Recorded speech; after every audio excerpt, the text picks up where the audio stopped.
তুমি ক্রিয়াতে আসো না বিনোদনে আসো? আমি বললেও আমি আসামি, না বললেও আসামি। আমার ঘরে আমি আসছি। আজকে আমি এখানে আসা হচ্ছে, একটা কেউ কিন্তু প্রশ্ন করে নেই, কিন্তু আমার এখানে আসা হচ্ছে জাকিরের কারণে। ও ইন্তেকাল করেছেন, আল্লাহ তাকে জান্নাত নসিব করুক। ও আমার কাছের মানুষ। আর আমার প্রথম ছবির নায়িকা মুক্তির কারণে আমার এখানে আসা।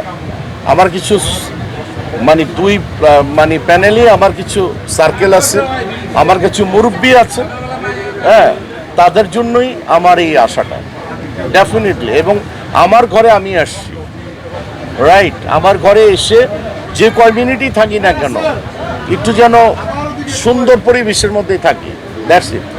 তুমি ক্রিয়াতে আসো না বিনোদনে আসো? হ্যাঁ, ক্রিয়া নিয়ে থাকলে পরে কথা বলো। বিনোদন যদি থাকো, বিনোদনের মধ্যে এফটিসি আছে, এর বাইরে আর কিছু প্রশ্ন করো না।